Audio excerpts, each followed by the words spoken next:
Not your average tabletop. Woohoo! Hey everyone, welcome back to Not Your Average Tabletop. I'm Mac. And I'm Zach. And today we're going to do a first impression of Through the Desert. By the Dr. Reiner Knizia. And it was really funny because when we were playing this, you're like, guess what year this was published? And I got it right on the dot. You did get it right. I can't remember, did I tell you, before I asked you that, did I tell you it was Reiner Knizia?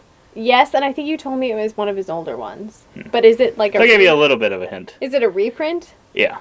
Okay. By All Play. I was going to say. Because, I don't believe it looked quite as nice. Yes. And I've seen this one out a lot when we've been shopping, so I was like, it must have been a reprint. So. Yeah, I think All Play's done maybe a couple... And I think Reiner Knizia's had a lot of his games reprinted and redone over the years because he's been doing them for years and years and got to keep up with the new kind of beautiful looks of a lot of games. Kind of the older look might not be quite as good as it once was. And you can check out our unboxing video of this one if you want to kind of see some of the components and stuff inside. I think it's a pretty solid production.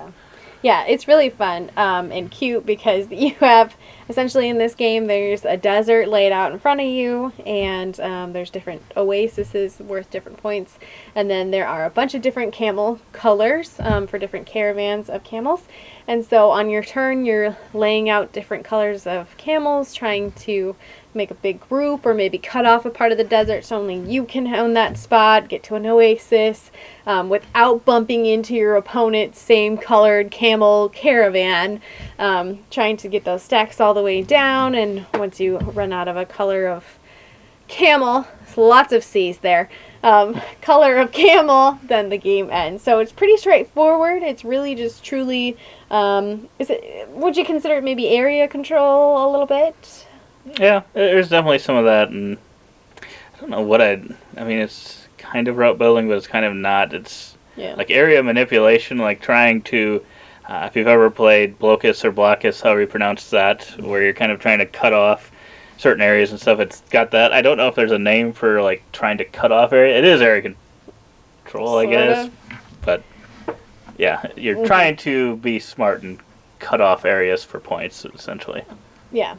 And that's basically the game. You're just going to keep doing that and trying to lay out so you kind of have a majority of the caravan herd color, get a lot of points for getting to different oases, reaching trees that lets you get points for each different color you get there, and just making big groups. So really kind of a unique way, and the camels in this are so cute. Like, different colors, you just place them out, and you as a player get your very own camels of each color, but like a little colored person on top of your camel. So super cute, and it's just got a really great table presence when you're done with it. So yeah, and we played the one time, and we played on the kind of day side, I would call it. There's the night side. I'd be interested to see how that will look at the end. Yeah, the colors will look any different. Pop a lot more. Yeah, so yeah, it's very classic Reiner Knizia feel, where I think he just, from the ones we've played, it seems like he has a lot of, like, very minimal, small rule sets that are very easy to learn, very quick to learn, and then you just kind of have to use those rules to your advantage, and typically try to score in whatever ways, try to be very efficient with turns. Yeah, just feels like classic Reiner Knizia. Sure. And I can see why this one was reprinted, because I thought it was a very solid game. I think I liked it actually more than I even thought I would, just because it was simple. Kind of reminded me a little bit of Land vs. Sea? Sunrise Lane, and simplicity-wise, Sunrise Lane I think is a little more simple than this one, but it's just one of those that it's like, I don't know, comfort food style game is how it felt, even though you are kind of potentially doing some nasty stuff by trying to cut your opponents off. We only played at 2 players, so I don't know if you went to the full 5-player count, if this would feel much more cutthroat and maybe not quite as it's a little zen, bit of a bigger play area. But yeah, so I don't know if it would have that same feel or not. Probably not, because I felt like you could kind of get away with doing a little bit, but then there definitely became times when it was like, nope, gotta stop so that I can get him on this or block that or kind of do whatever, because you could kind of inch away and kind of go and do something without your opponent being too focused on it. But then there was times where like had to snap back and be like, just kidding. I all of a sudden need to be really offensive. Right. So kind of a tug of war. Yeah. Tug of war kind of feel in a 2-player game at least. But yeah, I think I remember right. The rule said something about as you got like more players, you might not have as many starting camels. Oh. You have like different. Well, so you that don't would have be good. all That the would be colors. insane if we all had Right. all of the camels. all of them out there. So Man. that's at least nice, but that would also be interesting to see kind of how that would play out depending on what colors people had. Yeah. But no, I thought this one was pretty solid. I don't know if I'm getting too excited about it. I think I'd maybe give it like an 8 initial Wow. first impression thought of it. I don't know that I'd maybe necessarily go much higher than that unless this ended up being a game we played a lot and just really kept enjoying it. And maybe it could be.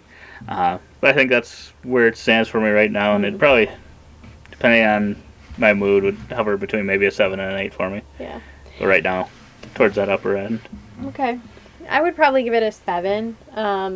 I think that, I mean, it is really fun. It's straightforward. It's unique. It's kind of cool how it plays out and stuff. I think there just really isn't probably a lot of replayability on it. I mean... Yeah, it's going to play similarly from game to game. Right. So if that's what you're in the mood for, I think it's going to be great for that. And it is just really simple, just placing out your camels and stuff. So, I mean, of course, it could vary if you're playing with lots of different people all the time. You know, going head-on-head with somebody who you're married to and have been with for a long time is really different than going head-to-head against a stranger or someone you've never... Stranger.